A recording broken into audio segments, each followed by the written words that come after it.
Bismillahirrahmanirrahim. Assalamualaikum warahmatullahi wabarakatuh. Assalamualaikum warahmatullahi wabarakatuh. Waalaikumsalam warahmatullahi wabarakatuh. Semoga Allah memberikan kesehatan kepada Ustadz dan para penuntut ilmu, muslim dan muslimah. Amin. Wa iyyakum. Afan Ustadz, dari Muawiyah ada hadisnya. Dari Muawiyah bin Al-Hakam radhiyallahu anhu, ia berkata, Rasulullah Shallallahu Alaihi Wasallam bersabda, sesungguhnya sholat ini tidak layak di dalamnya ada suatu perkataan manusia. Ia hanyalah tasbih, takbir, dan bacaan Al-Quran. Ya. Bagaimana menurut pendapat Ustadz mengenai hadis di atas? Apakah sahih, maudhu, atau dhaif? Karena saat sholat ada doa kunut dan disunahkan doa pada sujud saat sholat. Jazakallahu khairan wa barakallahu fikum wa iyyakum. Ya, hadisnya sahih, ditulis sendiri sini hadis Muslim. Tinggal mungkin pemahaman kita yang belum sempurna dalam memahami hadis ini. Katanya hadis ini tidak boleh ada perkataan manusia sholat itu kan. Ya, sholat itu hanyalah tasbih, takbir, dan bacaan Al-Quran. Tapi kan ada doa kunut ketika sholat. Doa kunut itu kan gimana? Dan disunahkan pada doa pada sujud saat sholat. Jawabannya hal ini tidak bertentangan sebenarnya.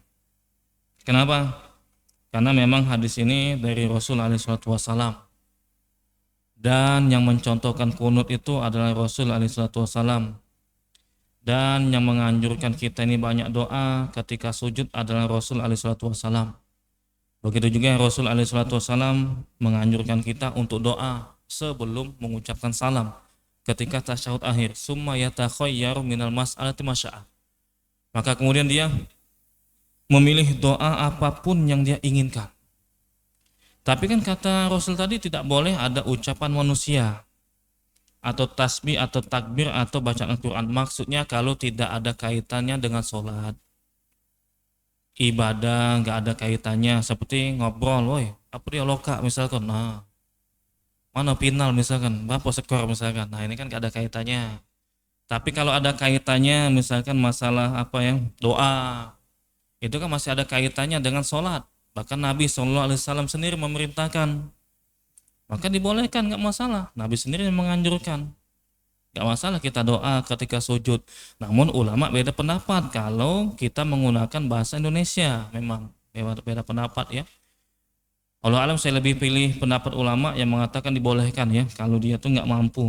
Misalkan doa ketika sujud, doa ketika ketika sebelum salam, seperti itu. Doa kunut, berkaitan dengan doa kunut belum kita bahas. Nabi pernah mencontohkannya, doa kunut. Apakah boleh ditambah? Boleh. Cuma usahakan pakai bahasa Arab gitu ya. Doa kunut itu kalau nggak bisa bahasa Arab sudah, untuk doa kunut sebaiknya nggak usah.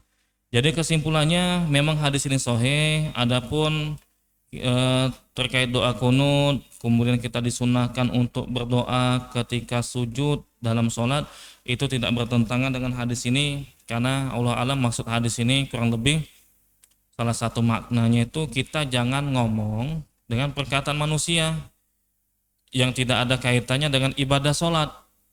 Yang kayak tadi ya, gimana kabarnya misalkan, nah itu lagi nelponan, saya mau teleponan, itu kan gak ada kaitannya. Tapi kalau ada kaitannya dibolehkan. Kenapa? Karena Rasul sendiri yang menganjurkan gitu ya. Seperti doa kunut, seperti apa lagi nih, doa ketika sujud. Doa kunut kan umum ya, bisa kunut witir, bisa atau kunut yang lainnya. Allah alam bisawab. Jelas insyaallah ya maksudnya.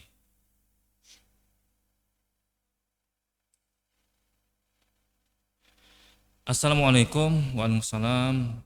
Ya Ustadz, sebagian orang menundukkan kepalanya ke bawah di antara dua sama di tengah ya. Assalamualaikum warahmatullahi. Nunduk dulu. Nah, adakah perbuatan itu dalam Islam? Tadi telah kita sampaikan tentang cara noleh, berarti kan ini mode nolehnya nunduk dulu dia ketika di tengah-tengah itu ya. Yang jelas tadi dijelaskan sama ulama, tidak ada dalil secara terperinci menjelaskan tata cara, apakah dia nih nongak ke atas lo, ke bawah gitu kan. Apakah ngucapin salam dulu baru noleh atau noleh dulu baru ngucapin salam, bebas, terserah gitu ya. Semuanya bisa mendapatkan sunnahnya itu ya, Allah alam shawab. Apakah ada perbuatan dalam Islam? Tidak ada dalil jelas akan hal ini, namun diperbolehkan insyaallah. Kecuali kalau dia berkeyakinan ada syariat khusus noleh apa namanya? Nunduk dulu. Nah, ini butuh dalil lagi. Kalau dia ngomong ada syariatnya. Syariatnya memang ada dalilnya misalkan nunduk dulu. Nah, kalau itu butuh harus menunjukkan dalilnya. Tapi kalau dia melakukan seperti ini dibolehkan dan sholatnya sah. Allah alam shawab. Ada lagi pertanyaan? Silakan. Jika masih ada pertanyaan. Ya, silakan. Waalaikumsalam warahmatullahi wabarakatuh.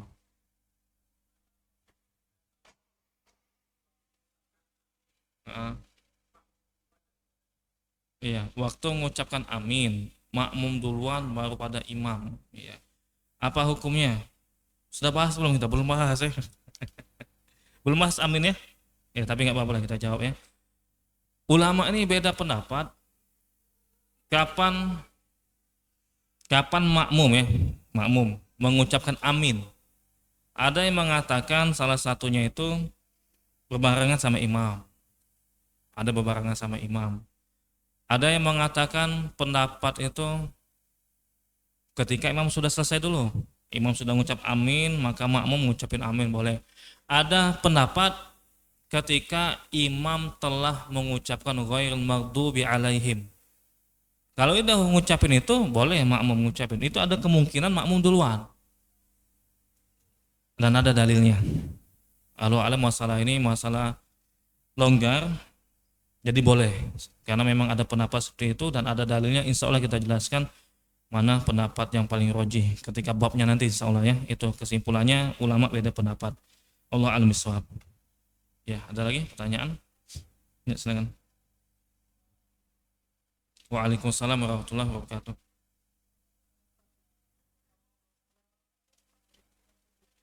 Mm. Nah, kenapa tuh? Rukuk sujud.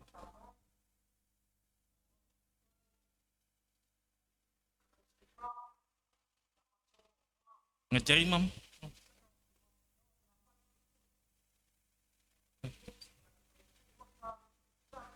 Udah luan imamnya. Iya. Mm, mm, mm, mm, mm,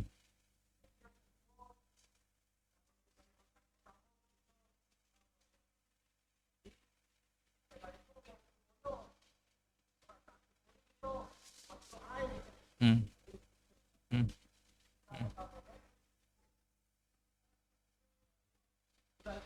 Nah, ya ada dua pertanyaan ya. Yang pertama tadi, ya kadang-kadang imam tuh cepat mungkin kan, versi kita menurut kita cepat sehingga kita ini agak telat gerakannya. Imam sudah rukuk kita masih berdiri, tanggung nih Al-Fatihah. Berarti kan harusnya itu Al-Fatihahnya langsung rukuk dia tuh ya. Nah, seperti itu. Nah, kalau untuk ngejar imam tahu-tahu sudah i'tidal gimana? Rukuk dia.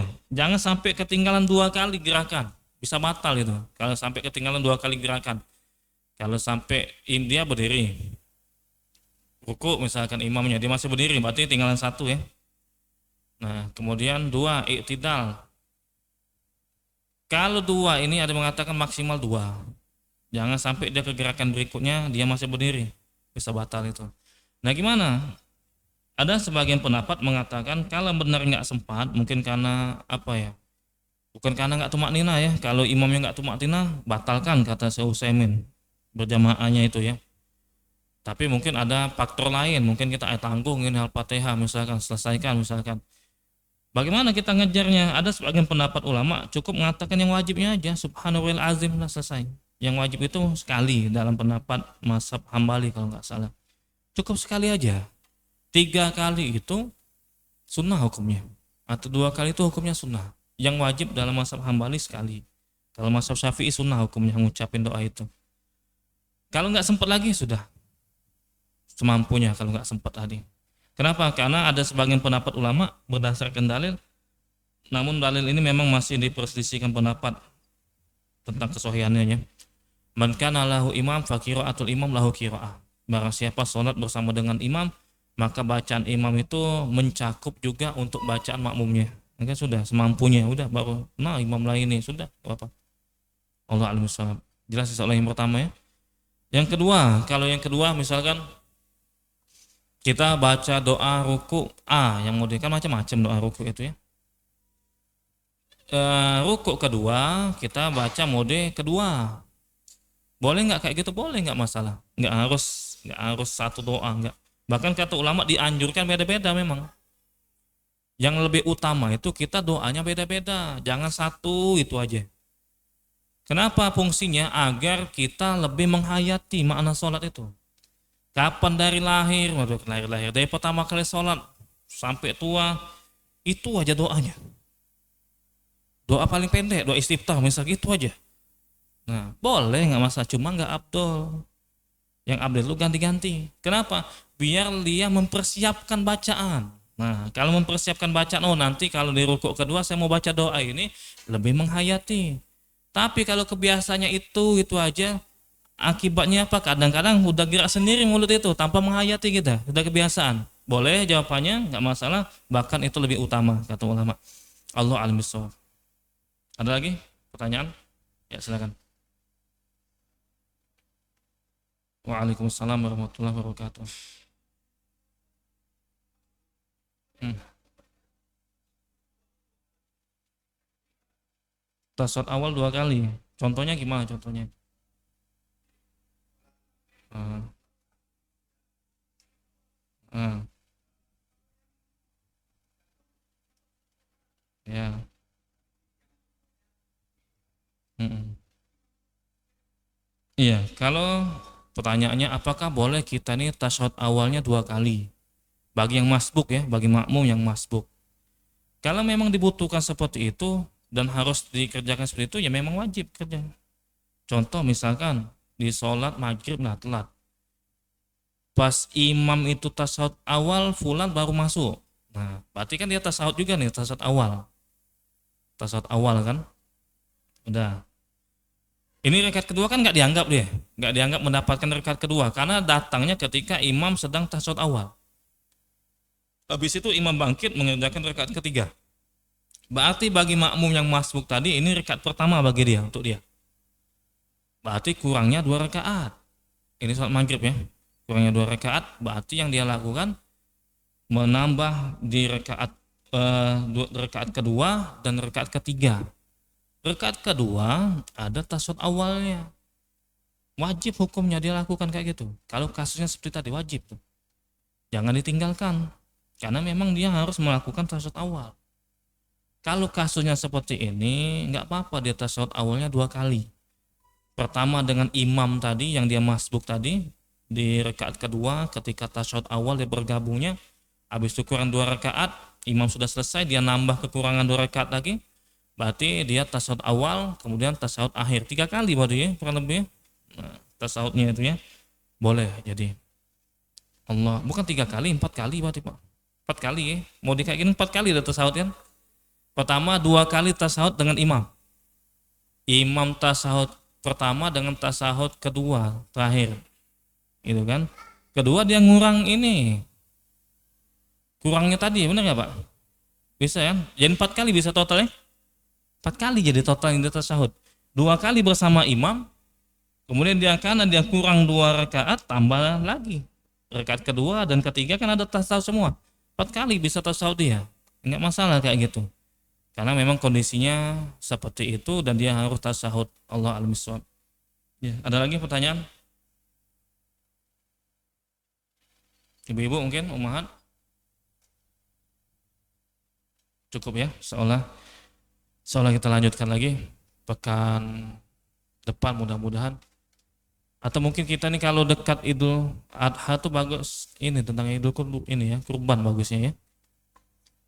Atau nantilah kita kondisikan ini insyaallah.